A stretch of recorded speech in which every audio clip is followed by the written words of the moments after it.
एका शांत संध्याकाळी आकाशात एक छोटासा पक्षी रडत रडत उडत होता. त्याच्या पंखात रक्त होतं आणि मनात तुटलेली आशा होती. तो थेट वैकुंठात पोहोचला. श्री विष्णूंसमोर उभा राहिला. डोळ्यात पाणी, आवाजात थरथर. मला न्याय हवा आहे. भगवान, माझं घर उद्ध्वस्त केलं गेलं. माझी बायको अन्नासाठी तडफडत गेली आणि माझी पिलं भुकेनं मेलीत. पण मी कुणाला काही केलं नाही, तरी माझं पंख का तोडलं गेलं? विष्णू क्षणभर डोळे मिटून शांत राहिले आणि हळूच म्हणाले, तुझं दुःख ऐकण्यासाठी सगळे वेळेत आले असते तर आज या जगात शापित अश्रूंची नदी वाहिली नसती. पण मी एक कथा सांगतो, जी ऐकली तर तुझं आणि असंख्य जीवांचं उत्तर मिळेल. पण जर कोणी ती कथा अर्धवट सोडली तर त्या प्रत्येकावर त्या पक्षाचं पाप उतरलं जाईल.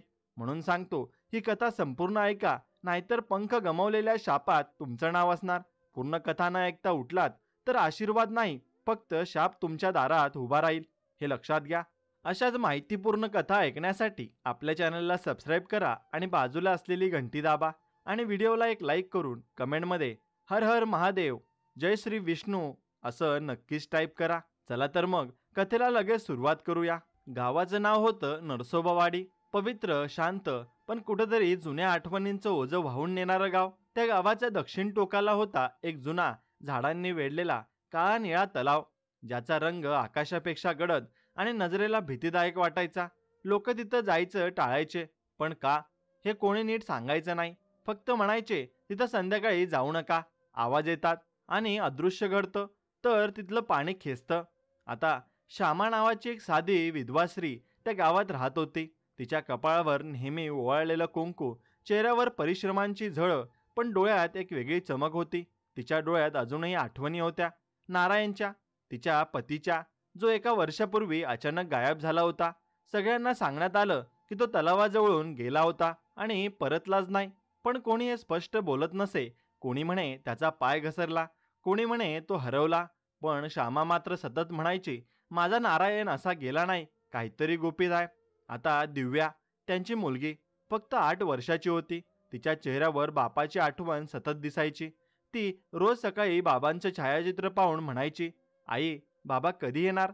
आणि श्यामा स्वतःचं दुःख लपून एवढं फक्त म्हणायची, ते परत येणार बाळा, पण आपल्याला शोधावं लागेल. ते का नाही आले ते? गावात लोक अजूनही कुजबुजायचे, तलावात काही आहे. तो तलाव नाही, तो तळ आहे शापाचा. मग श्यामाच्या मनात एकच ध्यास होता, नारायणचा शोध. तिने सगळीकडे चौकशी केली, पण गणू नावाचा गावातला व्यापारी तिच्यावर नेहमी डोळा ठेवून होता. तो नेहमी म्हणायचा, श्यामा सोडून देते सगळं, मी आहे की. पण श्यामाला तो नेहमी संशयास्पद वाटायचा, कारण नारायणच्या जाण्याचा आधीचा शेवटचा व्यवहार गणूबरोबरच त्याचा झाला होता. एक दिवस श्यामा गावाच्या मंदिरात बसली होती.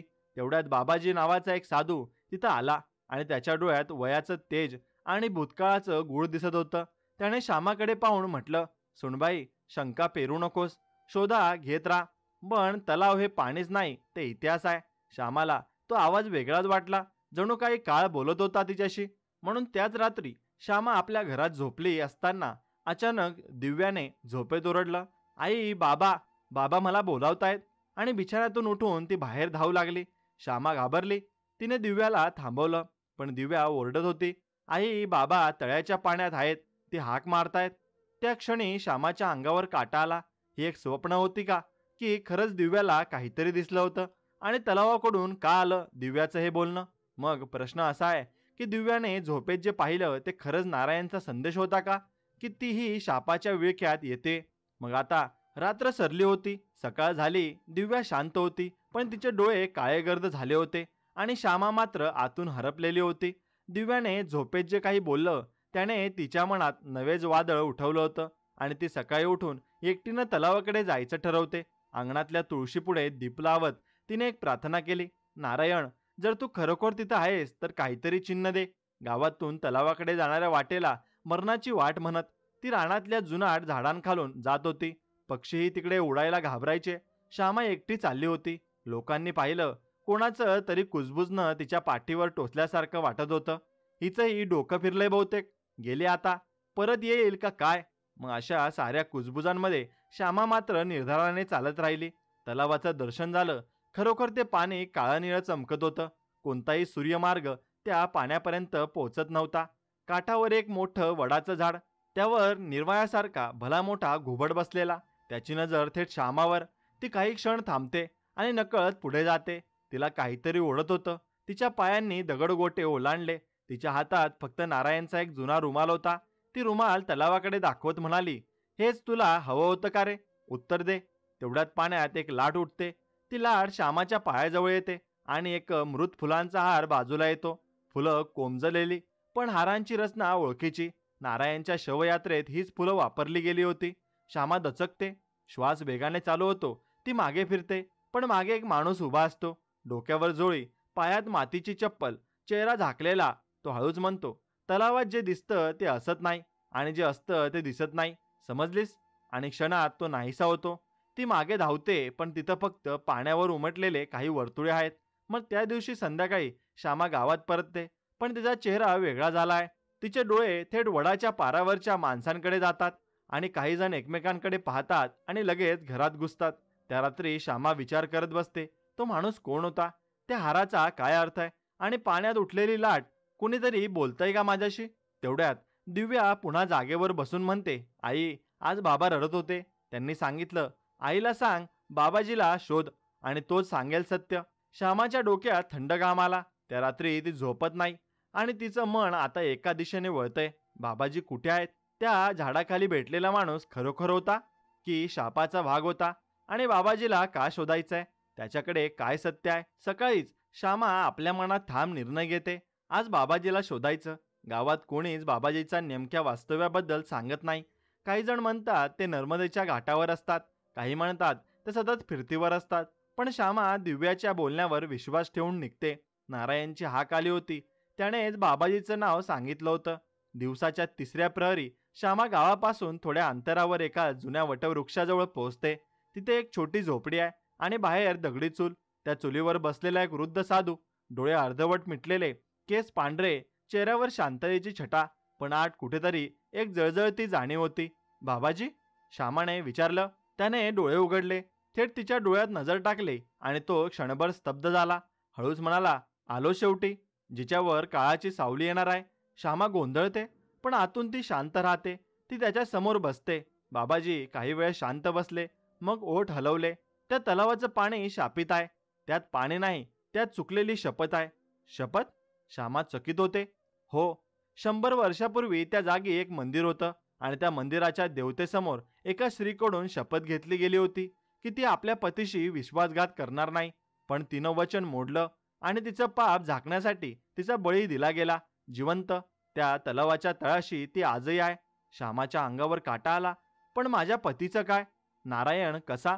पण बाबाजी थांबतो आणि म्हणतो, नारायण त्या शापाच्या रेषेत आला, कारण त्याचा रक्तसंबंध त्या स्त्रीच्या वंशाशी आहे आणि शाप अजून संपलेला नाहीये. म्हणजे माझ्या दिव्याला पण धोका आहे. बाबाजीने डोळे मिटले. आणि जर त्या आत्म्याला शांत केलं नाही तर पुढचा बळी दिव्याचाच आहे. श्यामा रडू लागते. ती बाबाजीच्या पायावर डोकं टेकवते आणि मग बाबाजी तिला एक धागा आणि एक मंत्र देतो. ही रात्र जेव्हा पूर्ण चंद्राची असेल तेव्हा तलावाजवळ जाऊन हे ओवाळायचं. पण लक्षात ठेव, त्यावेळी कधीच मागे पाहू नकोस. कोणतीही हाक आली तरी वळू नकोस, नाहीतर जे गेलं ते परत येणार नाही. त्याच वेळी श्यामा परत येण्यासाठी उठते. तेवढ्यात तिच्या हातात बाबाजी आणखी एक वस्तू देतो, नारायणची अंगठी. ती विचारते, ही ही कुठून आली? बाबाजी फक्त एवढंच म्हणतो, ती तलावाच्या पाण्यातून माझ्याकडे आली होती आणि कोणीतरी परत पाठवली आहे. पण कोण? त्या रात्री श्यामा घरी परतते. दिव्या झोपली असते, पण तिचा हात थरथरत असतो. तिच्या हातांवर बोटांचे काळे ठसे दिसतात, जणू कुणीतरी तिला पकडण्याचा प्रयत्न केलाय. श्यामाचं डोकं गरगरतं. पती, तलाव, शपथ, आत्मा, दिव्या आणि आता हे भाकीत. मग आता श्यामा जे विधी करणार आहे त्याने शाप तुटेल का? आणि तलावातून आलेली अंगठी कोण पाठवतंय? नारायणचा आत्मा कुठे आहे? की काहीतरी अजून गूढ आहे? मग आता त्या रात्री श्यामा झोपलीच नाही. ती तलावातून आलेली नारायणची अंगठी हातात घेऊन सतत विचार करत बसली होती. पाण्यातून जर अंगठी आली असेल तर ती कुणी आणली? ती तलावात कोण आहे? कोण पाठवतंय? या सगळ्यांचा संबंध नेमका कोणत्या काळाशी आहे? बाबाजींचं म्हणणं खरं असेल तर नारायण त्या शापित वंशाशी संबंधित होता. मग तलावात गडबड झालीच पाहिजे. पण या सगळ्यात गोंधळात एक गोष्ट होती जी सतत श्यामाच्या मनात टोचत होती. ती म्हणजे गणू. नारायणच्या मृत्यूपूर्वी शेवटचा व्यवहार त्याच्याशी झाला होता आणि त्यानंतर गणूचं वागणं नेहमीच वेगळं होतं. गावात अनेक जण त्याला मान देत असले तरी श्यामाला नेहमी त्याच्या नजरेत काहीतरी लपवलेलं वाटायचं. म्हणून ती त्या सकाळी उठल्यानंतर थेट त्याच्या दुकानाकडे जाते. गणू दुकानात असतो आणि श्यामा आल्यावर हसत विचारतो, "का ग श्यामा, आज काय हवंय? का आपल्या दुकानात?" श्यामा उत्तर देते, "काही नाही गणू, पण तुझ्याशी थोडं बोलायचं होतं." त्यावर गणू लगेच म्हणतो, "माझ्याशी काय बोलायचंय ते आधी सांग, म्हणजे लोक ऐकतील. त्याआधी आपणच ठरवू." श्यामा त्याच्या खोऱ्यात बसते आणि म्हणते, "नारायण गेल्याच्या दिवशी तू शेवटचा माणूस होतास जो त्याला भेटलास. मला खरं सांग, त्याने तुला काही सांगितलं होतं का?" गणू काही क्षण गप्प राहतो, मग हळू आवाजात म्हणतो, "हो श्यामा, नारायण माझ्याकडे आला होता. त्या दिवशी त्याचं मन फारच अस्वस्थ होतं. त्यानं मला एक झोळी दिली होती आणि म्हणाला होतं की जर काही झालं तर ही झोळी तू माझ्या बायकोकडे पोहोचवशील का? पण मी ती झोळी हरवली. ग श्यामा, मला माफ कर. मी शोधली खूप, पण ती मिळालीच नाही." श्यामा हळूहळू म्हणते, "झोळीमध्ये काय होतं माहितीये का तुला?" गणू उत्तर देतो, "नाही ग, मी पाहिलंच नाही. मी फक्त ठेवली होती आणि ती गायब झाली." श्यामाच्या मनात अनेक प्रश्न उसळतात. गणू खरं बोलतोय का की काही लपवत आहे? त्या दिवशीचा तो व्यवहार म्हणजे नारायणचं काहीतरी महत्वाचं नियोजन होतं?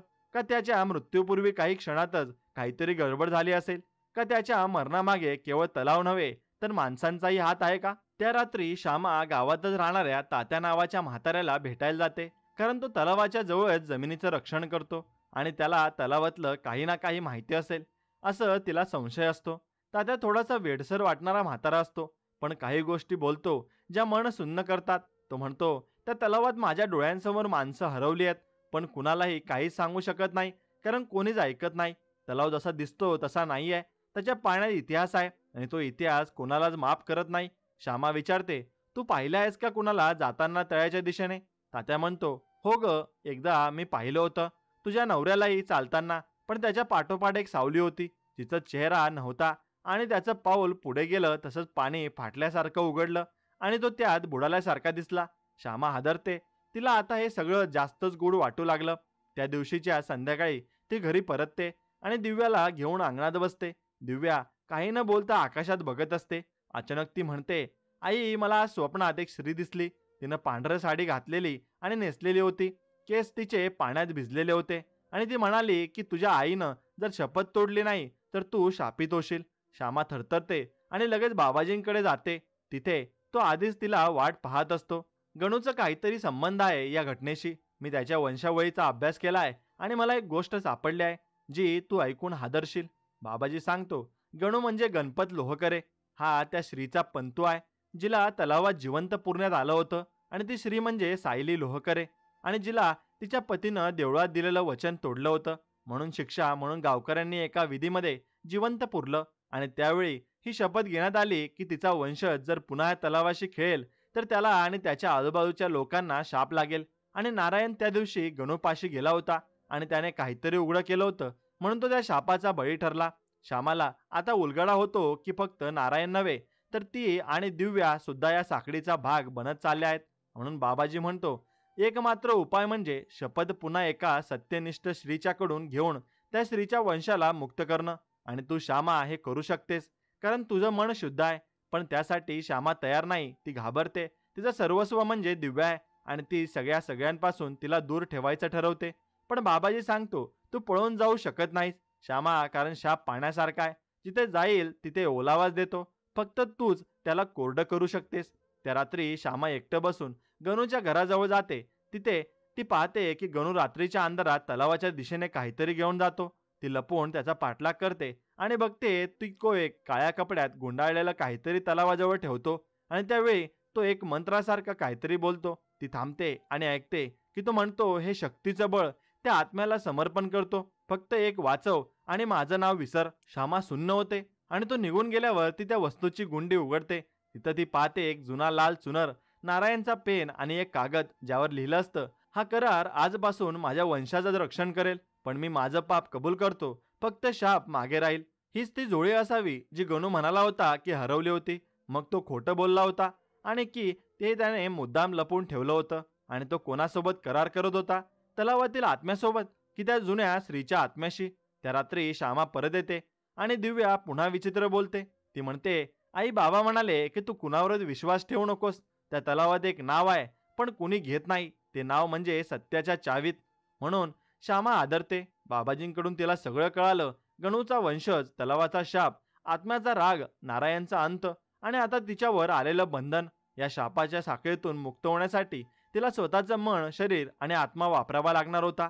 आणि हे सगळं करताना तिला कुणावर विश्वास ठेवायचा हेही ठरवावं लागणार होतं. श्यामा सत्याच्या मुळापर्यंत पोहोचू शकेल का? की ती देखील शापाचा एक नवीन बळी बनेल?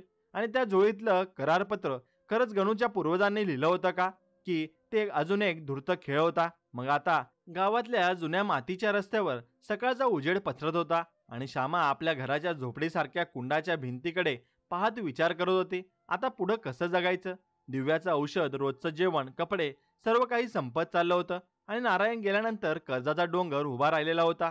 गावात सगळ्यांना माहिती होतं की सावकार कुंडा हा एक माणूस आहे जो गरजूंना पैसा देतो, पण व्याज इतकं की जीव गमावा लागतो. श्यामा मनात दडपून त्याच्याकडे जाते आणि कुंडाचं घर गावातलं सगळ्यात मोठं घर होतं. मोठं दार, लाल भिंती आणि एका बाजूला बसलेली दोन कुत्र्यांची शिल्प. त्यांच्या मनातली क्रूरता त्यांच्या अंगणातच दिसायची. श्यामा दारातून आत गेल्यावर तिथं तो आपल्या मोठ्या खुर्चीत बसलेला होता आणि त्याच्यासमोर गडीगुत्ते भरभरून चहा देत असतात. आणि कुंडा हसत म्हणतो, काय ग श्यामा, आज आमच्या दारी कोणतं दान हवंय? श्यामा नम्रपणे म्हणते, माझ्या नारायणचं मागचं कर्ज अजून बाकी आहे, पण आता मला दिव्याच्या उपचारासाठी थोडी मदत हवी आहे. कुंडा तिच्याकडे काही क्षण नजरेनं बघतो. मग त्याच्या चेहऱ्यावर एक विचित्र हसू येतं आणि तो म्हणतो, एकच उपाय. जर तू मला तुझं घर गहाण दिलंस आणि एक छोटा करार मान्य केलास तर मी तुला सगळी मदत करीन. श्यामा आश्चर्यचकित होते आणि विचारते, कसा करार? तो जवळ ओढतो आणि म्हणतो, माझं एक गुप्त काम आहे. तुला तलावाजवळ एक रात्री एकटी थांबायचं आहे आणि तिथं ठेवलेली वस्तू कोणालाही न देता दुसऱ्या दिवशी मला आणून द्यायची आहे. श्यामा बुचकळ्यात पडते. तलावाजवळ एकटी थांबायचं आणि वस्तू? हे सगळं खूप विचित्र वाटतं आणि तिला पण दिव्याची अवस्था डोळ्यांसमोर येते आणि ती मान हलवते. ती करार मान्य करते आणि तो एक शिक्क्याचं पत्र तिच्या पुढे ठेवतो, ज्यावर एक विचित्र भाषेत काही लिहिलं असतं. पण तिच्या शिरावर संकट असल्याने ती न वाचता अंगठा लावते. कुंडा तिला एक झोळी देतो आणि सांगतो की हे घे आणि उद्याच्या पौर्णिमेच्या रात्री तलावाजवळ ही झोळी ठेवायची आणि सकाळी ती उचलून मला आणून द्यायची. त्या रात्री श्यामा बाबाजीला ही गोष्ट सांगते. तेव्हा बाबाजी एकदम संतापतो आणि म्हणतो, त्या झोळीत काय आहे माहिती आहे का तुला? त्या झोळीत एक शापित आत्म्याचा तुकडा असतो आणि तो कुणाच्या तरी शरीराशी जोडला जातो. जेव्हा पौर्णिमा येते त्यावेळी आत्मा एका शरीरात जाऊन वसतो आणि तुझ्या मुलीला आधी आता तुझ्यावर त्याचा डाव आहे. म्हणून श्यामा घाबरते आणि म्हणते, पण मी करारावर अंगठा लावलाय, आता मी काय करू? बाबाजी म्हणतो, हे सगळं आधीच ठरवलेलं होतं. कुंडा म्हणजे त्या शापित वंशाचा रक्षक आहे आणि तो वंशज नाही, पण त्याला त्या आत्म्याच्या रक्षणाचं काम मिळालंय आणि प्रत्येक शतकात एक बळी लागतो जो आपसुक त्या पाशात अडकतो आणि त्याचा आत्मा त्या तलावात अडकतो. श्यामाच्या डोळ्यांसमोर काळा पडतं. दुसऱ्या दिवशी ती दिव्याला सोडून तलावाजवळ जाते झोळी घेऊन आणि मनातल्या भीतीसकट त्या जागी पोहोचते. तिथं वडाचं झाड आहे आणि त्या तलावाचं पाणी काळा निळं चमकतं असतं आणि ती तिथं झोळी ठेवते आणि बसून राहते. पौर्णिमेचा चंद्र वर येतो आणि वाऱ्याची झुळूक अचानक थंड होते. आकाशात ढग गोळा होतात आणि तलावात लाट येते. अचानक तिच्यासमोर झोळी उघडते आणि त्यातून धुरासारखी आकृती बाहेर येते. ती आकृती स्त्रीसारखी दिसते. केस भिजलेले, चेहरा अस्पष्ट, पण डोळे एकटक तिला बघत असतात आणि ती आवाज करते, तू मला बोलवलं नाही, पण मी आलोय, कारण तुझा अंगठा घेतलाय. आणि श्यामा घाबरते आणि ती मागे वळते, पण बाबाजीचा शब्द आठवतात की हा खाली तरी वळू नकोस. ती डोळे मिटून बसते आणि मंत्र म्हणते, जो बाबाजींनी दिला होता. आकृती जवळ येते आणि तिच्या सभोवती फिरते आणि ती म्हणते, नारायणने मला तुझ्यापासून दूर ठेवलं म्हणून त्याला घेऊन गेलो आणि आता तू माझ्या मार्गात आहेस. पण मंत्राच्या उच्चाराने आकृती थांबते आणि मग शांततेत विसर्जित होते. पौर्णिमा संपते, सकाळ होते आणि श्यामा ती झोळी उचलून कुंडाकडे घेऊन जाते. कुंडा तिच्याकडे बघतो आणि एक अजब हास्य करतो. तो म्हणतो, झोळी माझ्याकडे आली हेच पुरेसं आहे. तू आता मुक्त आहेस. पण तू जे पाहिलंस ते तुझं शेवटचं रहस्य ठेवलंस तर बरे होईल. श्यामा घरी येते आणि पाहते की दिव्या एकदम बरी आहे. तिच्या चेहऱ्यावर तेज आहे आणि ती जोरात हसते आणि ती म्हणते, आई, बाबा आले होते स्वप्नात आणि म्हणाले की तू काहीतरी जिंकलीस आज. श्यामा डोळ्यात पाणी घेऊन तिला मिठीत घेते, पण तिच्या मनात एकच प्रश्न उरतो, श्यामा खरोखर त्या शापातून मुक्त झाली आहे का? की ती फक्त एका अजून मोठ्या खेळाचा एक भाग ठरली आहे आणि कुंडाचा खरा हेतू काय आहे? मग ही ती विचार करत असते.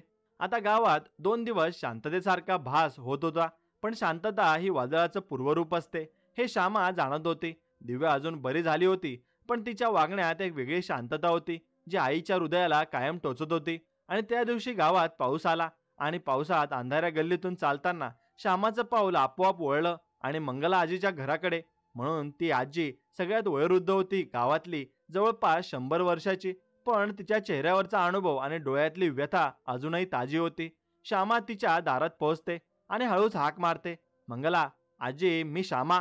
आणि आतून एक आवाज येतो, "हा, ये ग बाई, तुझी वाट बघत होते मी." हे ऐकून श्यामा चकित होते. ती आत शिरते तर मंगला आजी एका जुन्या गादीवर बसलेली असते आणि कापसाच्या ओलसर पांढऱ्या साडीमध्ये गुंडाळलेली तिची देहदृष्टी हे त्या घरासारखीच थकलेली दिसत होती. "पण तूच आहेस ना ती नारायणची बायको?" श्यामा मान हलवते आणि मंगला आजी तिच्या हातात हात घेते आणि म्हणते, "मी पाहिलंय ग, सगळं पाहिलंय, पण बोलू शकले नाही. इतकी वर्ष, आता मात्र काळ जवळ आलाय, वाटतं म्हणून सांगते." श्यामाच्या अंगावर सरसरून काटा आला.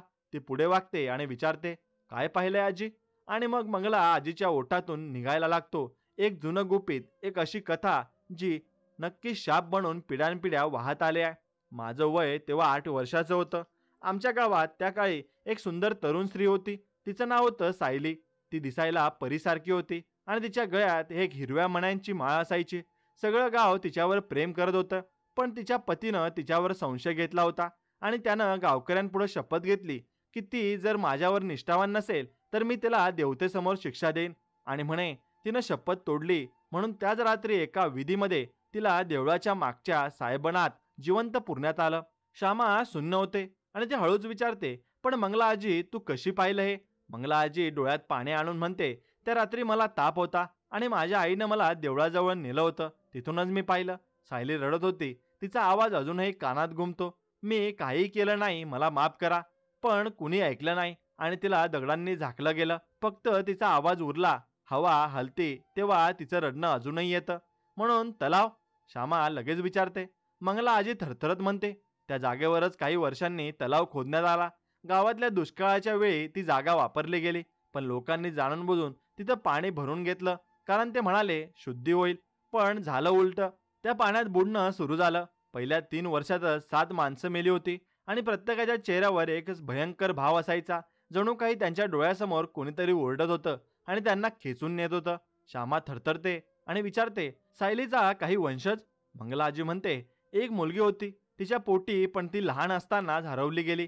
पण लोक म्हणतात की तिचा वंश कुठं ना कुठं अजून चालतोय आणि त्या वंशाशी संबंधित माणसं पुन्हा तलावाकडे ओढली जातात. आणि आता ऐकले मी, तू आणि तुझं मूल त्या साखळीत सामील झालात." श्यामाच्या डोळ्यात पाणी येतं. ती अजून विचारते, "आजी, नारायणचा काही संबंध होता का त्या वंशाशी?" आजी डोळे मिटते आणि म्हणते, "नक्की नाही सांगता येणार, पण एका जुन्या लेखात मी वाचलं होतं की सायलीची माळ नारायणच्या आजोबांनी जपून ठेवली होती. म्हणजेच नातं आहे." श्यामाला सर्वच बाजूंनी एका शापाचा वेढा जाणवतो. तलाव, शपथ, आत्मा, नारायण, दिव्या, गणू, कुंडा आणि आता सायली. तिला हे सगळं समजतंय, पण त्यातून सुटका कशी हे मात्र माहीत नाही. त्या रात्री श्यामा घरी येते आणि तिच्या अंगणात एक जळालेलं पत्र सापडतं. त्यात एक वाक्य लिहिलेलं असतं, "तुला सत्य सांगणारी जीभ फार दिवस टिकत नाही." आणि ती पत्र हातात घेते. आजीला फोन करते, पण कुणी उचलत नाही. दुसऱ्या दिवशी गावात बातमी पसरते, मंगला आजीचा मृत्यू झोपेतच झाला. श्यामा हादरते. ती ओरडते, "आजीनं फक्त सांगितलं होतं ती दोषी नव्हती." पण त्या आवाजाचं उत्तर मिळालं नाही.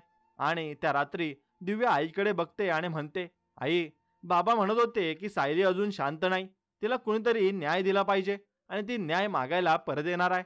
आता मंगला आजी गेल्यावर श्यामा एकटी उरली आहे. पण सायलीचं पुनरागमन खरंच होणार आहे का? आणि न्याय कोण देणार? श्यामा की तिची मुलगी दिव्या? मग आता त्या रात्री घरात एक विचित्र शांतता होती. दिव्या झोपलेली होती, पण तिच्या ओठांवर एक थरथर होती, जणू ती स्वप्नातही काहीतरी बोलत होती. श्यामा तिच्या कपाळावर हात ठेवते आणि स्वतःशी म्हणते, "आता वेळ आली आहे सत्य उघड करण्याची." ती उठते आणि गावातल्या एका विश्वासू तरुणाला बोलावते. बाजी, गावात प्रामाणिक, धाडसी आणि श्यामा आणि नारायणच्या कुटुंबावर प्रेम करणारा बाजी लगेच तयार होतो. बाजी म्हणतो, "ताई, तू जे बोललीस ते खूप भयंकर आहे, पण खरंच त्या तलावाखाली काही असेल का?" श्यामा म्हणते, "बाजी, मी आता कुणावरच विश्वास ठेवू शकत नाही, पण या सगळ्या गोष्टींचं मूळ त्या पाण्यात आहे आणि आपण तळ गाठला नाही तर आपल्याला सगळ्यांच्या आयुष्याचा तळ नक्कीच गाठला जाईल." त्या रात्री दोघंही रम्याला घेऊन तलावाजवळ पोहोचतात. रम्या, जो आधी गणूचा नोकर होता, आता सगळं सोडून बाजूला उभा होता, कारण त्यालाही शंका होती की गणूच्या घरात आणि त्या झोळ्यांमध्ये काहीतरी भयंकर गुपित आहे. ते तिघं एकत्र तलावाजवळ पोहोचतात. तिथं पोहोचल्यावर वडाचं झाड अजूनच काळसर वाटत होतं आणि पाण्याचा रंग रात्रीच्या चंद्रप्रकाशात एखाद्या काळ्या आरशासारखा चमकत होता. श्यामा हातात बाबाजी दिलेला एक दिवा घेते आणि पाण्यावर सोडते. दिवा संथपणे मध्यभागी पोहोचतो आणि एक क्षण असा येतो की पाणी हलतं आणि दिवा एका ठिकाणी थांबतो. बाजी पटकन म्हणतो, इथंच काहीतरी आहे ताई. हा दिवा आपोआप का थांबेल? रम्या थोडासा मागे जातो आणि म्हणतो, मला एक गोष्ट आठवते. गणू म्हणायचा की तलावाचा तळ गवसत नाही. खोलात गेलं की दगड येतात. पण काही अंतरावर एक सरकता भाग आहे, जिथं खोल अधिक खोल होतं आणि तिथंच आत्मा आहे. श्यामाचा चेहरा एकदम ताट होतो आणि ती म्हणते, आपल्याला उतरावं लागेल. बाजी चकित होतो. पण ताई, रात्री पाण्यात उतरायचं म्हणजे भयंकर आहे. माझा नवरा याच पाण्यात गेला. आता माझ्या भीतीला याच पाण्यात बुडवायचा आहे. श्यामा ठामपणे म्हणते. ती आणि बाजी एका दोरीच्या साहाय्याने पाण्यात उतरतात. रम्या दोरी वरून पकडून ठेवतो. पाण्याचं तापमान गार होतं, पण त्यांच्या मनातलं धैर्य त्याहून जास्त थंड आणि ठाम होतं. त्या तळाकडे जाता जाता अचानक त्यांना एक शिडीचा आकार दिसतो. श्यामा हात लावते आणि म्हणते, हे काय आहे? हे पाण्याखाली दगडाचं बांधकाम आहे. बाजी हात लावून पाहतो आणि म्हणतो, ताई, हे एखादं जुनं स्त्रीदेवतेचं मूळ देऊळ वाटतंय. आणि तेवढ्यात एका दगडाच्या मागून एक आकृती चमकते, स्त्रीसारखी, पण चेहरा अस्पष्ट. ती आकृती पाण्याच्या दिशेने हात करतो आणि आवाज देतो, एकदम स्पष्ट. माझ्या नावानं कोणी मंत्र बोलला नाही, म्हणून मी अजून इथंच आहे. पाण्याच्या लाटांमध्ये त्या आवाजाने भीतीची लाट उठते. बाजी मागे वळतो, पण श्यामा त्याचा हात धरून त्याला थांबवते. वळू नकोस, लक्षात ठेव. आवाज घाबरवण्यासाठी असतो, थांबायला नाही. त्याच वेळी त्या शिडी खालून एक मणींची माळ हळूहळू वर येते आणि थेट श्यामासमोर तरंगते. तीच हिरव्या मण्यांची माळ, सायलीची. श्यामाच्या हाताला ती स्पर्शते आणि एकदम तिच्या डोक्यात विजेसारखा चमकदार प्रसंग येतो.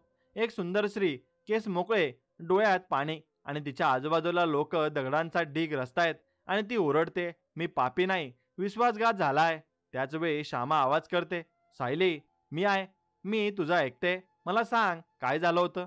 पण त्या पाण्याच्या मध्यभागातून फक्त एकच उत्तर येतं, जे माझ्यासोबत झालं तेच तुझ्यासोबत घडवायचं ते ठरवलं गेलंय. वेळ संपते. त्या क्षणी बाजीचा पाय काहीतरी ओढतोय आणि तो ओरडतो, आणि ताई, मला खाली खेचतोय. आणि श्यामा आणि रम्या एकत्र दोरीला जोर लावतात आणि त्याला वर खेचतात. बाजी बघतो तेव्हा त्याच्या पायाला एक ओलसर काळा कपड्याचा तुकडा गुंडाळलेला दिसतो आणि त्यावर लिहिलेला शब्द आहे, शपथ. ते तिघ जोराने वर येतात आणि तलावाबाहेर थांबून एकमेकांकडे पाहतात. श्यामाच्या हातात माळ आहे, बाजीच्या पायात शपथ आहे आणि रम्याच्या डोळ्यात अश्रू आहे. रम्या थरथरला आणि तो थरथरत्या आवाजात म्हणतो, ताई, तलावात फक्त पाणी नाही, तिथं जिवंत साक्ष आहे आणि ती साक्ष अजून कोरडी नाही झालेली. श्यामा फक्त एकच वाक्य म्हणते, आता मला सायलीसाठी, माझ्या नारायणसाठी आणि माझ्या दिव्यासाठी न्याय घडवावा लागणार आहे. पण त्या पाण्यावर अजूनही त्या आवाजाची लाट उमटत असते. तू माझं नाव घेतलं नाहीस म्हणून मी अजून इथंच आहे. आता सायलीचं नाव काय होतं आणि ते घेणं म्हणजे केवळ स्मरण की एक विधी होती? श्यामा तिचं नाव घेणार का? की त्यामागे अजून मोठं सत्य लपलेलं आहे? आता त्या रात्री श्यामा, बाजी आणि रम्या तलावातून परत आले आणि तिघांच्याही अंगावर थरारा उठला. आणि पाणी ओलं नव्हतं, एवढंच जेवढं मन ओलं झालं होतं आणि डोक्यात गोंधळ होता. त्या आवाजाचा, त्या आकृतीचा आणि त्या मण्यांच्या माळ्याचा आणि त्या अंतिम वाक्याचा, तू माझं नाव घेतलं नाहीस म्हणून मी अजून इथंच आहे. घरी परतताच श्यामा धावतच दिव्याजवळ पोहोचते.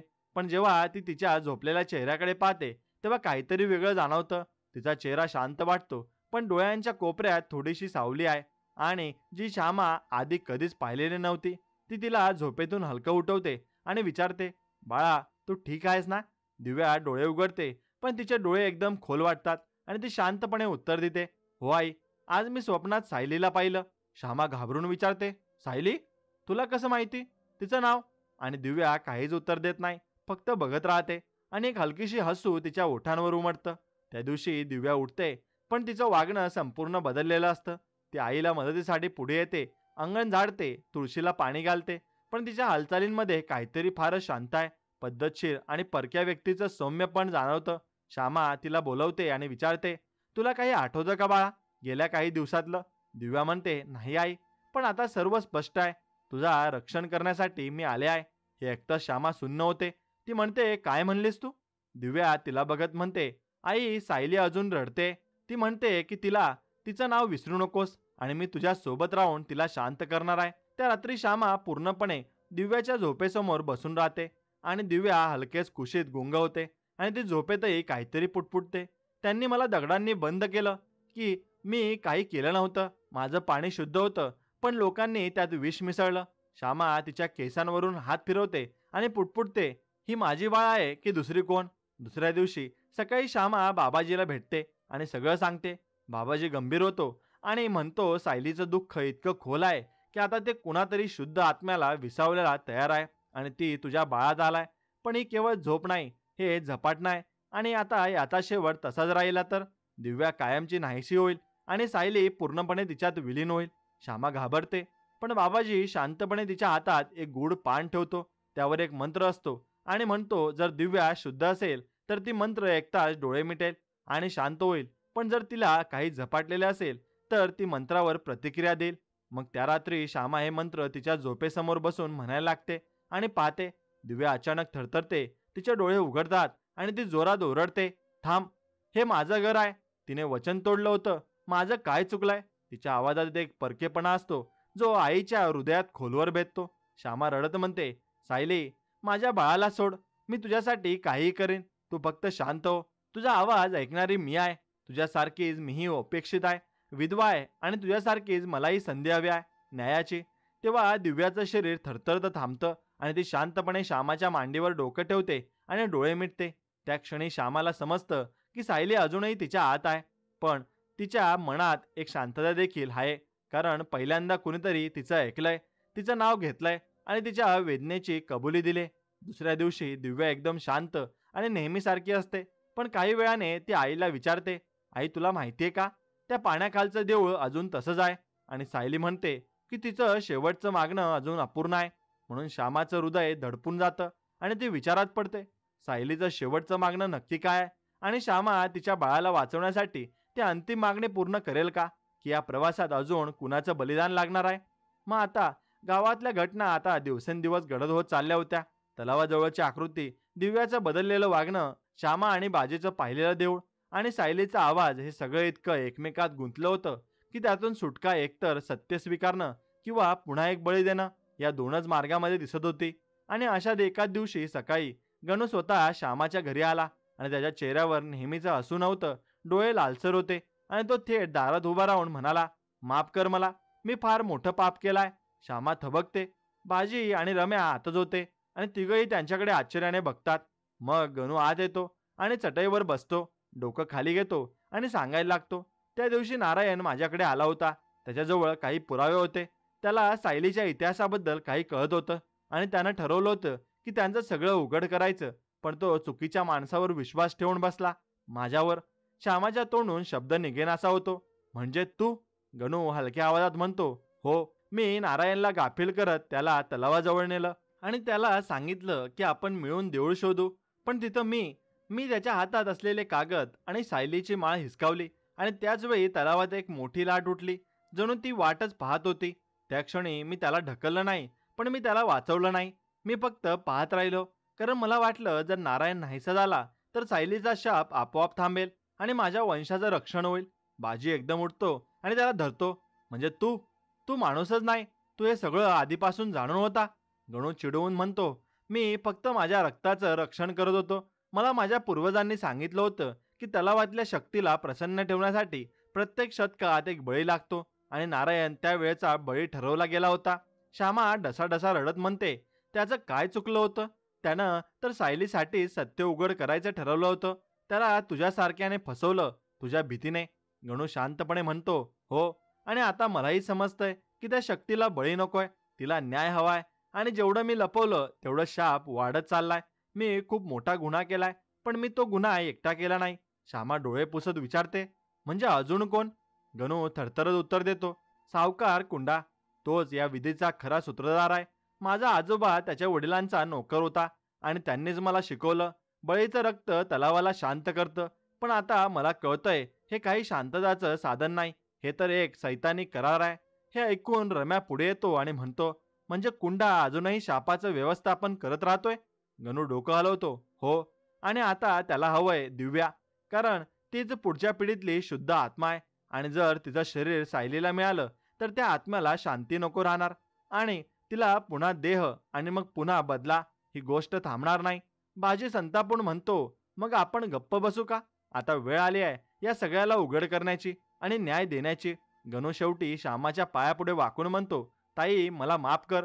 मी तुझ्या नवऱ्याचा विश्वासघात केला, पण आता मला सत्य सांगून मरण पत्करावं लागलं तरी चालेल. फक्त तू दिव्याला वाचव. श्यामा डोळे मिटून म्हणते, तू कबूल केला आहेस म्हणून तुला माफ करत नाही, पण तुझ्या कबुलीने एक नवी दिशा मिळाली आहे. आता मीही शांत बसणार नाही. सायलीचा आत्मा फक्त आवाज नाही, आता तो अजूनही कोणाच्या तरी अन्यायात अडकलेला जीव आहे आणि त्याला मुक्ती मिळवून देण्यासाठी आता एक तरी बाई पुढे येईल आणि ती मी असेन. पण त्याचवेळी एकदम दारावर आवाज येतो. एक पांढऱ्या कपड्यातला माणूस दारात उभा असतो, चेहरा झाकलेला, आणि तो फक्त एवढंच म्हणतो, सायलीचं नाव घेण्याची वेळ आली आहे, पण त्याबरोबर एक सत्य तुझ्यासमोर उघडणार आहे, ज्यामुळे तुझं संपूर्ण आयुष्य उलटून टाकलं जाईल.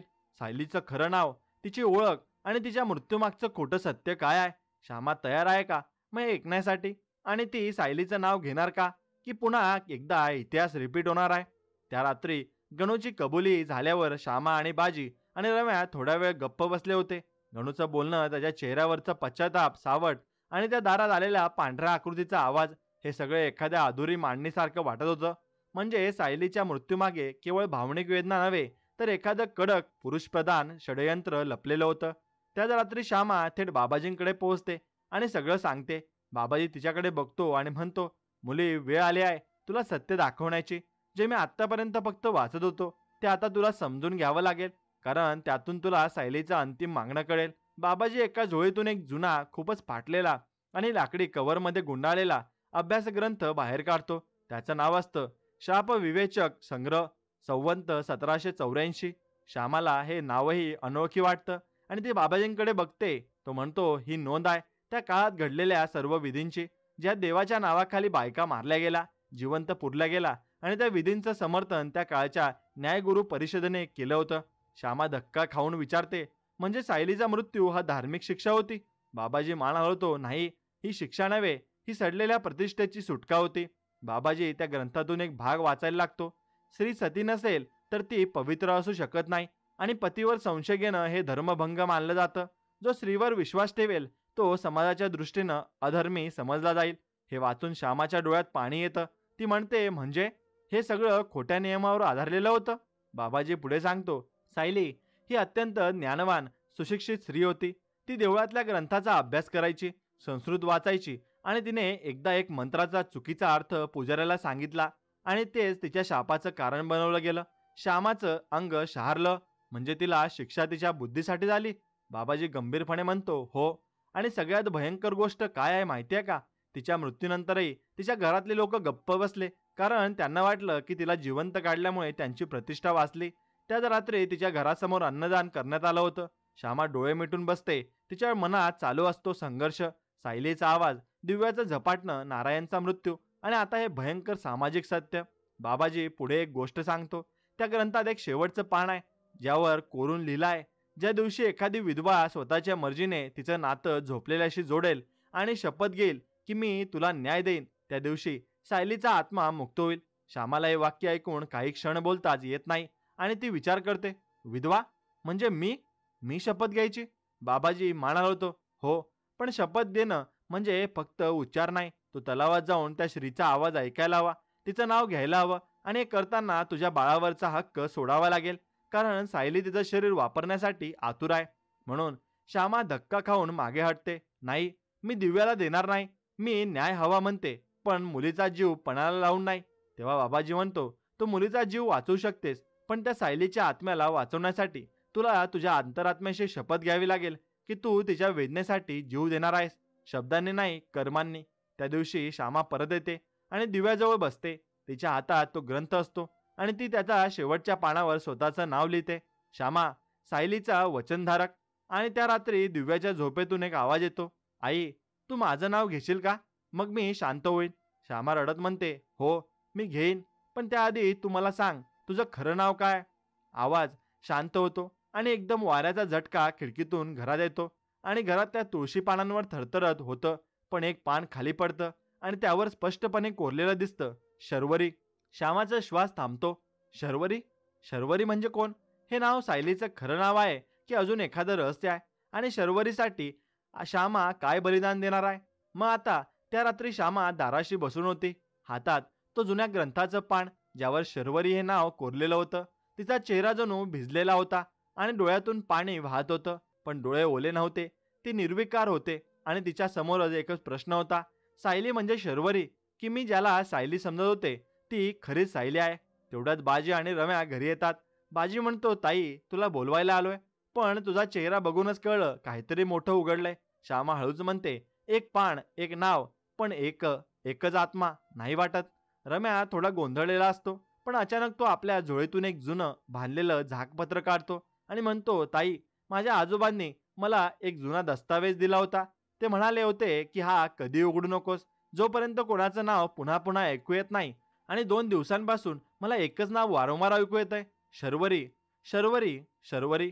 श्यामा धास्तावलेली असते पण म्हणते, उघड रम्या, आता काही उघड करावं लागणार आहे. रम्या पान उघडतो आणि त्यावर एक हस्तलिखित कथा सुरू होते. संवंत 1783 मध्ये गावात एका घरात जन्म झाला एका मुलीचा. तिचं नाव होतं शर्वरी. तिच्या जन्मावेळी पावसाळ्यात वीज पडली होती आणि आकाशात 3 वेळा वज्रगर्जना झाली होती. ती मुलगी म्हणे काहीतरी वेगळं घेऊन आली होती आणि तिच्या डोळ्यात अग्नी होता आणि ती बोलायच्या आधीच मंत्र वाचायची. तिच्या पित्याला वाटलं की ही मुलगी अपशगुन आहे, म्हणून तिला एका गुरूंकडे शिकवायला दिलं. पण तिचं शिक्षणच तिच्या शापाचं कारण बनलं. श्यामा ग्रंथात डोकं घालून पुढं वाचते. शर्वरीने एकदा गुरूंकडून ऐकलेलं गुपित गावात सांगितलं की तलावाचा तळ म्हणजे एक जुनं गुप्त देऊळ आहे आणि तिथं पूर्वी एका देवीचं बलिदान झालं होतं. ही गोष्ट गावकऱ्यांना कळली आणि त्यांनी तिला वेळी ठरवलं. ते म्हणाले, देवीच्या गुपितांशी खेळणारी ही पवित्र असू शकत नाही. आणि त्या रात्री एक विधी ठरवण्यात आला, शर्वरीला गुप्त ठिकाणी नेऊन गाडण्याचा. आणि तिने शेवटचं फक्त एकच वाक्य ओरडलं, माझं नाव विसरू नका, कारण माझं नाव विसरलं तर सत्य कायम दडेल. म्हणून श्यामाच्या हातातून कागद गळून पडतो आणि ती धापा टाकत म्हणते, म्हणजे ती सायली नाही, ती शर्वरी आहे. आणि आपण सायलीचं नाव घेऊन तिला शांत करतोय, पण ती कोसळते कारण आपण तिचं खरं नाव विसरलोय. बाजी सुन्न होतो आणि म्हणतो, म्हणजे तलावात सायलीचं शरीर नाही, ती तर गावानं केलेल्या चुकीचं नाव आहे. खरा बळी शर्वरीचाच होता आणि तिला आजपर्यंत कोणीतरी वेगळ्या नावाने हाक मारले, म्हणून ती अजूनही अडकलेली आहे. श्यामा रडू लागते. माझी दिव्या तिच्या छायेखाली वाढते आहे, तिच्या दुःखाच्या गर्भात राहते आहे आणि मी अजूनही तिला सायली समजून शांत करत होते. तेवढ्यात रम्या म्हणतो, पण ही माहिती जर इतकी जुनी आहे तर ती गावात का लपवली गेली? बाबाजी मागून येतो आणि म्हणतो, कारण शर्वरी नाव ही गावासाठी लाज होती. ती मुलगी लोकांच्या कर्मकांडावर प्रश्न विचारायची. तिनं पुजाऱ्यांचे खोटं उघड केलं होतं आणि तिचं बोलणं म्हणजे गावातल्या पौराणिक प्रतिष्ठेवर धक्का होता. म्हणून तिचा शाप लपवण्यात आला आणि दुसऱ्या नावाखाली तिचा मृत्यू पचवण्यात आला. श्यामा डोळे मिटून थरथरत म्हणते, म्हणजे आपण आजपर्यंत केवळ शापाचं रूप पाहत होतो. मूळ कारण म्हणजे समाजानं दिलेली शिक्षाच नाही, तर तिचं अस्तित्वच पुसणं होतं. बाजी आणि रम्या चुपचाप ऐकत राहतात. श्यामा त्या पानावरचं शेवटचं वाक्य पुन्हा वाचते, मी परत येईन जोपर्यंत माझं नाव वाऱ्याने घेत नाही आणि पाण्याने ओठ धरत नाही. ती स्वतःशीच पुटपुटत म्हणली, शर्वरी मी तुझं नाव आता विसरणार नाही. मी तुझं नाव घेईन आणि पूर्ण विधी करीन, पण त्यासाठी मला एक बलिदान द्यावं लागणार आहे, ते म्हणजे माझं बाळ. पण ती बाबाजींकडे वळते आणि म्हणते, तुम्ही म्हणलात की अंतिम शांतीसाठी शपथ आणि शरीर दोन्ही हवेत, पण आता एकच विचार आहे, जर मी त्या आत्म्याच्या दुःखाचं कारण आणि उत्तर आहे तर मीच त्या देहात जाईन आणि दिव्याला वाचवेन. बाबाजी डोळे मिटतो आणि म्हणतो, मुली जर तू हे ठरवलंय तर आता मागे वळून पाण्याचा मार्ग बंद झालाय. पुढचं पाऊल तुला तळावाजवळ द्यावं लागेल पौर्णिमेच्या रात्री, आणि तू घेतलेली शर्वरी ही शपथ त्या आत्म्याला अंतिम रूपात बोलावेल. आता पुढे पौर्णिमेच्या आधीचा दिवस आहे. आकाश निरभ्र होतं पण मनात वादळ आहे. श्यामा त्या दिवशी दिव्याला घट्ट मिठी मारून झोपत होती. तिच्या केसांवरून हात फिरवत म्हणाली, बाळा उद्याची रात्र फार महत्वाची आहे. तुला काहीही झालं नाही पाहिजे, मी आहे तुझ्यासोबत. दिव्याने शांतपणे डोळे मिटले, पण तिच्या चेहऱ्यावर एक विचित्र समाधान होतं. जणू काही तिला माहिती होतं की उद्या काहीतरी वेगळंच घडणार आहे. रात्र झाली, श्यामा झोपली नाही. बाजी आणि रम्या दरवाजासमोर बसले होते. बाबाजी गावातल्या देवळात शांतपणे मंत्र म्हणत होते. सगळं जणू एखाद्या मोठ्या वळणासाठी तयार होतं. पहाटे 3च्या सुमारास श्यामा अचानक घाबरून उठली. तिच्या उशीतून दिव्याचा हात निसटलेला होता. अंगणात गेल्यावर तिला दार उघडं दिसलं. तिने जोरात आवाज दिला, दिव्या, दिव्या, पण कुठलंच उत्तर नाही. बाजी रम्या धावत आले. गावात थोड्याच वेळात धावपळ सुरू झाली. गावकरी पण बाहेर आले. काय झालंय? कुणी बघितलं का दिव्याला? या गोंधळात श्यामा तिला सगळीकडे शोधत राहिली आणि अचानक तात्या तलावाकडून धावत आला. त्याच्या हातात काहीतरी ओलं होतं. दिव्याच्या लाल दुपट्टा आणि तो तलावाजवळ वडाच्या झाडाखाली सापडला ग. ओला होता आणि त्या जागी फक्त तोच होता. श्यामा कोसळते. ती पायाच्या बोटांनी रस्ता जोडते आणि जोरात ओरडते, दिव्या, माझी बाळा. बाजी आणि रम्या तिला थांबवतात, पण ती ओरडतच राहते. मी तिची रक्षा करणार होते, मग ही वेळ का आली? त्याच वेळी बाबाजी गावात पोहोचतो. तलावाजवळ जातो, माळ घालतो. डोळे मिटून तो एका मंत्रात म्हणतो, शर्वरी, तुला शरीर हवं होतं ना? मग तू तिचं घेतलंस का? की तू अजून वाट बघतेस? तेव्हा तलावाच्या मध्यभागी पाण्यावर एक लाट हलते आणि काही सेकंदासाठी पाणी चकाकतं आणि पाण्याच्या आतून दिसतं दिव्या शांत खोल झोपेत, पण तिच्या कपाळावर पांढऱ्या भस्माची रेषा आहे. श्यामा पाण्यात धाव घेते, पण बाबाजी थांबवतो. ती बळी नाही, ती संदेश आहे. शर्वरीने तिला काहीच केलं नाही. उलट ती तिला घेऊन गेली नाही. ती तुझ्यावर परीक्षा घेत होती आणि ती अजून थांबलेली आहे. अंतिम विधी आता तुलाच करावा लागेल. श्यामाच्या डोळ्यात पाणी आहे. म्हणजे दिव्या परत येईल. बाबाजी हळूच म्हणतो, शर्वरीने एक खेळ खेळली आहे. आता तुला तिचं नाव घेऊन तिच्या सोबत एका रात्रीसाठी तलावाजवळ बसावं लागेल. तुझ्या उपस्थितीत तिचं सत्य बोललं जाईल आणि जर तू ते ऐकूनही तिला माफ केलंस तर दिव्या परत येईल. त्या रात्री श्यामा दिव्याचा दुपट्टा मिठीत घेऊन फक्त एकच वाक्य पुटपुटते, शर्वरी, मी तुझ्या वेदना ऐकायला तयार आहे, पण माझे बाळ परत येणार आहे ना? मग आता पुढे त्या रात्री तलावाजवळ जे घडलं त्याने सगळ्या गावात पुन्हा एकदा कुजबूज निर्माण झाली होती. दिव्या गायब झाली होती, पण तिचं शरीर दिसलेला नव्हता. पाण्याच्या आत काहीतरी होतं हे सगळ्यांना जाणवत होतं आणि श्यामा आता स्वतः आत्म्याशी बोलण्यास तयार होती. पण अजून एक रात्र शिल्लक होती, शर्वरीच्या सत्याची रात्र. दुसऱ्या दिवशी सकाळी गावात एक पांढऱ्या वस्त्रातील साधू येतो. डोक्यावर कपणी, चेहरा पूर्ण झाकलेला. तो सरळ मंदिरात जाऊन बसतो. गावातले काही लोक त्याला ओळखण्याचा प्रयत्न करतात, पण कोणीच काही म्हणू शकत नाही. त्या साधूच्या डोळ्यांमध्ये एक गूढ शांतता असते. तो काही न बोलता फक्त तुळशीच्या गाभाऱ्याकडे पाहत राहतो. त्याच्या हातात एक छोटी माळ असते, तीच हिरव्या मण्यांची माळ, जी तलावात सापडली होती. बाजी, रम्या आणि श्यामा मंदिरात जातात. त्या साधूकडे पाहतात आणि त्याच वेळी श्यामाच्या चेहऱ्यावर पांढरं पडतं. तिचे पाय थरथरू लागतात. ती पुढे जाऊन त्याच्या समोर बसते. तो अजूनही काही न बोलता तिच्याकडे पाहतो. नारायण, हा शब्द श्यामा स्वतःही न बोलता थांबू शकत नाही. त्याच्या स्वरूपात, शांततेत आणि त्या नजरेत ती एक ओळखीची भावना शोधते आहे. तो काही क्षण श्यामाकडे बघतो आणि मग हलक्या स्वरात एक वाक्य बोलतो, माझ्या शेवटच्या श्वासानंतर जो आवाज मला ऐकू आला तो तुझाच होता. मी तुला शोधेन. श्यामाच्या डोळ्यातून दचकन अश्रू खाली पडतो आणि ती जवळ सरकते. त्याच्या हात धरते आणि हात गरम असतो, जिवंत असतो, पण चेहरा झाकलेला. ती विचारते, तू कुठं होतास? तो उत्तर देतो, मी हरवलेलो नव्हतो, मी अडकलेलो होतो. त्या तलावात नाही, त्या शापाच्या आठवणीत. तो हळूहळू माळ बाजूला ठेवतो आणि म्हणतो, मी बघत होतो तू लढताना, तू एकटी पडताना, तू सत्य शोधताना, पण मी पुन्हा येणार होतो जेव्हा तू आणि मी दोघंच एका सत्यावर पोहोचू. बाजी आणि रम्या गोंधळले. रम्या विचारतो, तू खरंच नारायण आहेस का? साधू उत्तर देतो, माझं नाव, माझी ओळख, माझं शरीर यातलं एक गमावलं गेलं, पण ज्याचं हृदय अजूनही श्यामाच्या श्वासात आहे तोच मी. आणि त्याच वेळी श्यामा त्याचा चेहरा उघडण्याचा प्रयत्न करते, पण तो हात थांबवतो. माझा चेहरा पाहिलास तर तुला या जगाचं अंतिम सत्य समजेल, पण ते सत्य नुसतं पाहण्यासाठी नको, त्यासाठी तुला स्वतःला अर्पण करावं लागेल. बाजी विचारतो, म्हणजे? साधू म्हणतो, शर्वरी अजून पूर्ण शांत झालेले नाही. तिचं शेवटचं मागणं आहे तिच्या मृत्यूच्या जागी तिच्या नावाचा दीप लावणं आणि तिथं तिच्या अस्तित्वाची कबुली देणं. मी परत आलोय कारण माझ्या हृदयात तिच्याबद्दल पश्चाताप आहे. तिच्यावर जो अन्याय झालाय त्याचं खोटं समर्थन माझ्या रक्तानं केलं होतं. श्यामाच्या लक्षात येतं, नारायणही त्या वंशाचा एक भाग होता आणि त्याला जाणीव झाली होती की आपल्या पूर्वजांनी शर्वरीला गाडलं होतं आणि म्हणून तो सायलीच्या आत्म्याशी एकरूप झाला होता. शांतता देण्यासाठी तो पुढे म्हणतो, माझं शरीर तलावानं घेतलं, पण आत्मा तुझ्या शोधामध्ये टिकून राहिलाय आणि मी आता तुझ्या सोबत येतोय शेवटचा दिवा शर्वरीच्या नावानं लावायला. त्या रात्री नारायण, श्यामा आणि बाबाजी तलावाजवळ पोहोचतात. वडाच्या झाडाखाली एक पिंपळाचं पान गाळात अडकलेलं असतं.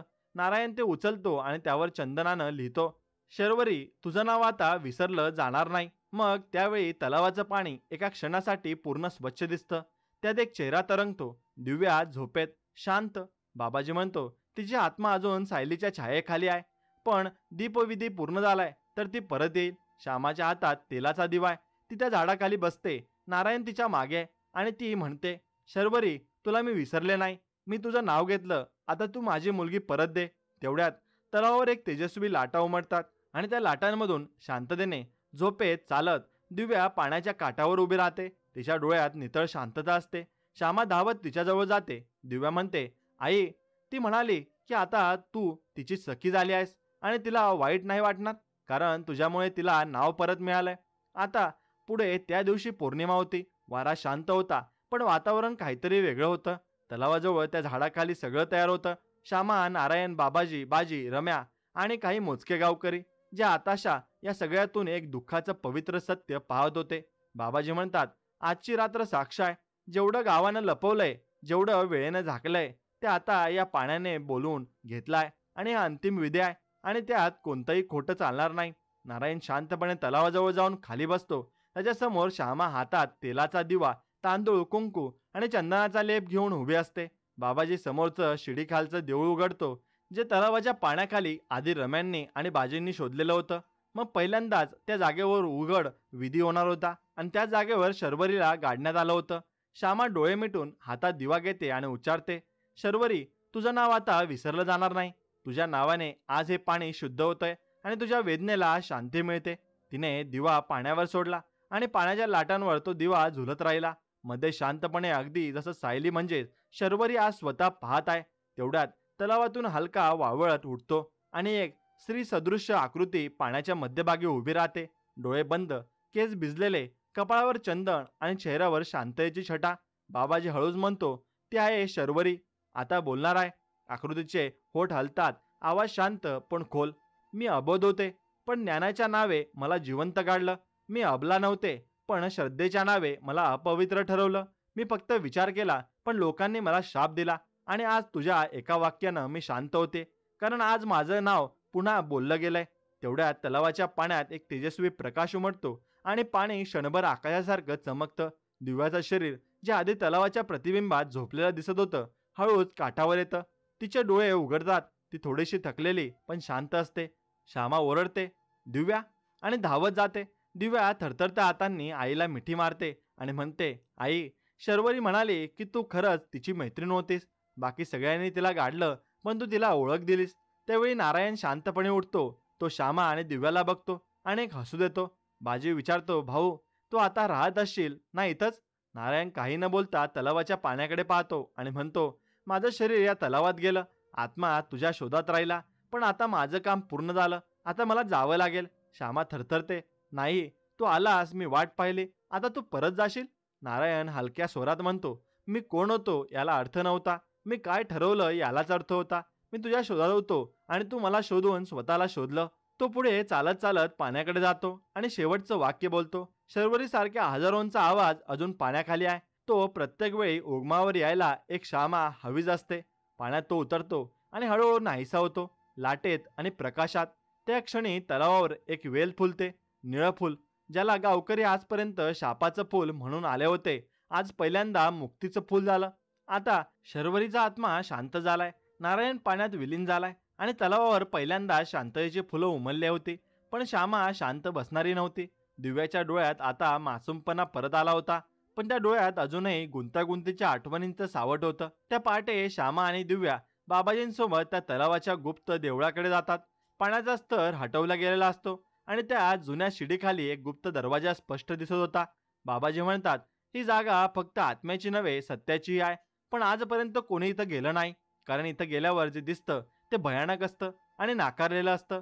श्यामा हातात एक लाकडी कंदील घेते आणि दिव्या तिच्या हातात हात गुंमते आणि तिघही त्या अंधाऱ्या गाभाऱ्यात उतरतात. अंधारात काही क्षण शांतता असते आणि मग एकदम त्यांना दिसतो एक कडेला ठेवलेला काळा धुळकट ग्रंथ. त्यावर कोरलेलं असतं, स्त्रियांची गुप्तवाणी. श्यामा तो उचलते आणि पहिलं पान उघडते. त्यावर लिहिलेलं असतं, सर्व लोकांनी आमचं नाव घेतलं, पण आमची कहाणी नाही. आमच्यावर विधी झाले, पण आमच्या वचनांना विधी मानलं गेलं नाही. आम्ही तोंड उघडलं तेव्हा आम्हाला वेडं ठरवलं गेलं आणि जेव्हा गप्प बसलो तेव्हा आमचं अस्तित्वच नाकारलं गेलं. त्या पुस्तकाचं एक, दोन नाही तर 157 स्त्रियांची नावे होती. प्रत्येकीचं एक एक वाक्य. कुणी म्हणाली होती, माझं शिक्षणच माझं शाप बनलं, आणि कुणी म्हणाली होती, मी सत्य बोललं पण लोकांनी ते धर्मद्रोह मानलं. तर कुणी लिहिलं होतं, मी प्रेम केलं पण गावानं मला वेश्या ठरवलं. दिव्याच्या डोळ्यात पाणी येतं. ती आईला विचारते, आई इतक्या साऱ्या शर्वरी, कोण जाणार त्यांचं दुःख? मग श्यामा मुक्तपणे पुस्तक हातात धरते आणि मग ती बाबाजींकडे वळते आणि म्हणते, हे पुस्तक मी गावातल्या देवळाच्या गाभाऱ्यात ठेवणार आहे. जिथं लोक देवाची प्रार्थना करायला येतात तिथंच त्यांना ते वाचायला मिळायला हवं. बाबाजी थोडा गोंधळतो, म्हणजे ते लोक स्वीकारतील का? श्यामा ठामपणे म्हणते, माझ्या गावाने एक शर्वरी काढली, पण आता मी श्यामा म्हणून उभी राहणार आहे आणि प्रत्येक शर्वरीच्या आवाजासाठी. दिव्या हात जोडून म्हणते, मीही तुझ्या सोबत आहे.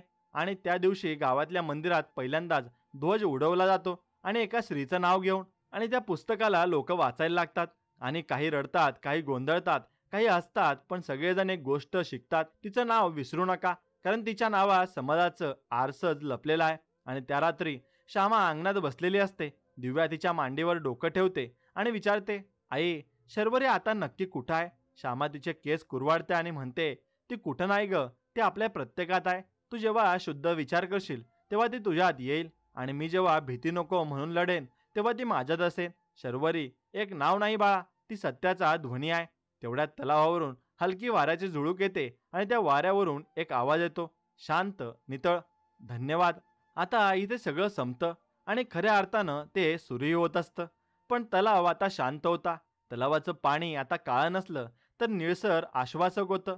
त्यावर पूर्वेकडून सूर्यप्रकाशाची पहिली किरणं पडत होती. जसं की संपूर्ण गाव रात्रभर झोपलं नव्हतं, पण आज पहाट प्रथमच भयमुक्त जागृत झाली होती. त्या दिवशी गावातल्या मंदिराच्या घंटा पहाटेच वाजल्या. पहिल्यांदाच एका स्त्रीच्या नावाने शर्वरी नमः या शब्दांनी पुजाऱ्यानं दीप पेटवला. ज्याचं नाव आधी पुसलं गेलं होतं त्याचं नाव आता जाहीर देव्हाऱ्यात लिहिलं गेलं होतं. श्यामा त्या मंदिरात पोहोचते. अंगात साधा साडी आणि चेहऱ्यावर तेज. तिच्या डाव्या बाजूला दिव्या, उजव्या बाजूला बाजी आणि रम्या.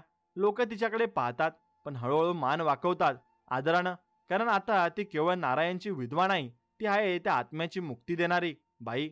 आणि गावातल्या चौकात आज पहिल्यांदा गावकऱ्यांनी एकत्र येऊन निर्णय घेतला. तलावाच्या बाजूला जे जुनं गुप्त देऊळ आहे तिथं आता स्त्रियांसाठी मुक्त ग्रंथालय सुरू करावं, जिथं त्या वाचतील, शिकतील आणि आपलं सत्य लिहून ठेवतील. बाबाजी, ज्यांनी सत्याच्या प्रवासात मार्गदर्शन केलं, आज शेवटी म्हणाले, मी एवढंच पाहिलंय.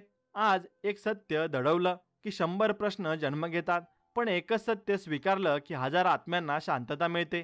दिव्या त्या ग्रंथालयात पहिलं पान लिहिते. शर्वरीचं नाव विसरू नका, कारण तिच्या नावाखाली 1000 जीवांचं मौन झोपलेलं आहे. त्या रात्री श्यामा आकाशाकडे पाहत बसते. तिने त्या झाडाखाली जिथं शर्वरी गाडली गेली होती एक लहानसं दगडी शिरीरूप ठेवलं आणि त्यावर लिहिलं, इथं एक आवाज गाडला गेला होता, आता तो बोलतोय आणि तो गप्प राहणार नाही. तेवढ्यात तलावावरून पुन्हा एक वारा उठतो. पाण्याच्या लाटात काही नाही, कोणीही आकृती नाही, कोणताही आवाज नाही, फक्त एक शांतता, पूर्ण निर्मळ आणि मुक्त. शेवटी श्यामा मंदिराच्या पायऱ्यांवर बसते आणि दिव्या तिच्या मांडीवर झोपते. बाजी विचारतो, ताई सगळं संपलं ना आता? श्यामा हसते आणि म्हणते, नाही रे, आता सगळं सुरू झालंय. कारण एका स्त्रीने फक्त आत्मा मुक्त केला नाही, तर पूर्ण काळाचं मौन फेडलंय. म्हणून शर्वरी एक नाव, एक आत्मा, एक आवाज आहे आणि अखेर एक प्रेरणा आहे. आणि या कथेचा बोध असा आहे, सत्य किती गडद अंधारात लपवले गेले तरी एक दिवस ते उघड होऊन राहते. आणि जेव्हा एखादी स्त्री स्वतःच्या वेदनांमधून दुसऱ्यांच्या वेदनेसाठी उभी राहते, तेव्हा ती केवळ माणूस राहत नाही, ती काळाच्या अन्यायावर दिलेला एक उत्तर बनते. शर्वरी ही कथा आपल्याला भरपूर काही शिकवते, की समाज जेव्हा एखाद्या स्त्रीचा आवाज दाबतो तेव्हा तो फक्त तिच्यावरचा अन्याय करत नाही, तर संपूर्ण भविष्यासोबत विश्वासघात करतो. नाव हरवलं, शरीर गाडलं, आत्मा झाकला, तरी जर कोणी एक तरी श्यामा जिवंत असते, जी शोधते, लढते आणि सत्याला सामोरे जाते. जर शेकडो शर्वरींनी शांतता मिळू शकते, तर कथा आपल्याला सांगते की भूतकाळाचे जखमांचे समाधान फक्त सत्य स्वीकारल्यानेच होते, विधी आणि भीतीने नाही. आणि सर्वात महत्त्वाचं, कोणाचंही मौन नको त्यांचं अपयश नसतं, तर कधी कधी ते समाजाच्या अन्यायाचा आरशासारखं प्रतिबिंब असतात. म्हणून एका स्त्रीचा आवाज दडपला गेला, पण दुसऱ्या स्त्रीच्या सत्याने तो इतिहास नक्कीच बनला. आणि इथे कथा समाप्त होते. मित्रांनो, ही कथा ऐकण्यासाठी तुमचे मनापासून धन्यवाद. आणि कथा आवडली असेल तर तुमच्या आवडत्या मित्रांसोबत पुढे शेअर करा आणि आपल्या चॅनलला सबस्क्राईब करून बाजूला असलेली घंटी नक्कीच दाबा. आणि आपल्या व्हिडिओला एक लाईक करून कमेंटमध्ये हर हर महादेव, जय श्री विष्णू, जय श्री काली, जय श्री लक्ष्मी नमः असं नक्कीच टाईप करा. चला तर मग भेटूया पुढच्या एका नवीन कथेमध्ये. तोपर्यंत श्री स्वामी समर्थ. जय जय स्वामी समर्थ. धन्यवाद.